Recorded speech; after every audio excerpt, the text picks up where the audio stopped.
அன்பு நண்பர்களுக்கு வணக்கம்.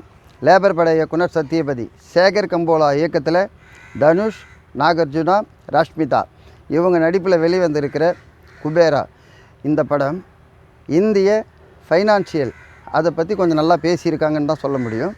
ரெண்டாவது, இந்த கதையோட ஓப்பனிங்கில் எண்ணெய் சம்மந்தப்பட்ட விஷயம் ஆராய்ச்சி மாதிரி ஆரம்பித்து அதை ஒரு 3-4 நிமிஷத்துலேயே அதை க்ளோஸ் பண்ணுறாங்க.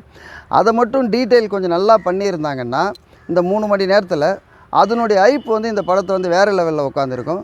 அதை ஒரு மாண்டேஜ் மாதிரி லைட்டாக போட்டு முடிச்சுட்டு அதுலேருந்து கதையை ஸ்டார்ட் பண்ணியிருக்காங்க. பட் இருந்தால் கூட தனுஷ் கேரியரில் நம்ம ஆக்ஷன் பிளாக்காக பார்த்த தனுஷுக்கு ஒரு சைலண்ட்டாக தன்னைத்தானே இயலாமையை நடிப்பில் வெளிப்படுத்தி அந்த பிச்சைக்காரர் கேரக்டரு எப்படி இருந்தால் நல்லா இருக்குமோ, கோயிலில் எப்படி இருப்பாங்க அதெல்லாம் இன்னும் கொஞ்சம் அந்த பிச்சை எடுக்கிற சீன்லாம் கொஞ்சம் அழகாக பண்ணியிருக்கலாம்.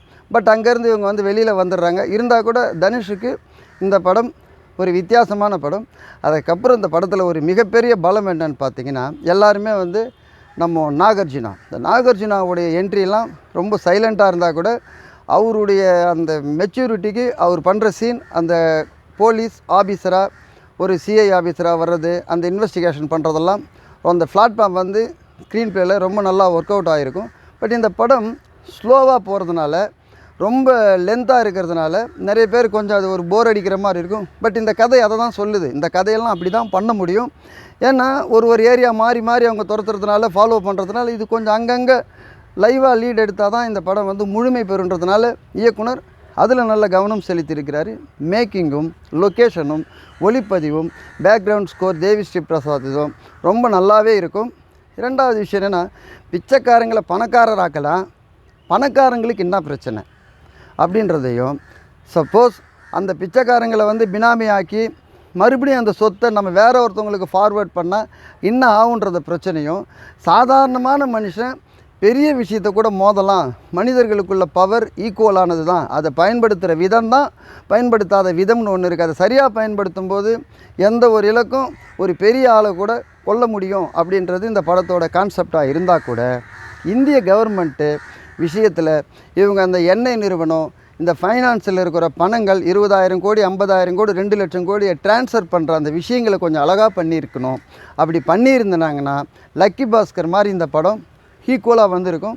பட் இதில் மெயின் விஷயம், தனுஷையும் நாகார்ஜுனாவுக்கும் கமர்ஷியலுக்கு எப்படி பண்ணணும்னு ஒரு சில சீனில் யோசித்ததுனால இது லைவ்லேருந்து லாஸ்ட்டில் தான் கொஞ்சம் மிஸ் ஆகுது. ஸோ இந்த குப்பையில் மிகப்பெரிய பணக்காரர்கள் இருக்கிறதும், ராஷ்மிகா தனுஷ் இருக்கிறதும், தனுஷுக்கும் ராஷ்மிகாவுக்கும் உள்ள ரயில்வே ஸ்டேஷன் என்ட்ரியாக இருக்கட்டும், அந்த பொண்ணு பேசுகிற பேச்சாக இருக்கட்டும், ஒரு படத்தை அடுத்த லெவலில் லைட் காமெடியாக மூவ் பண்ணியிருக்கோம்.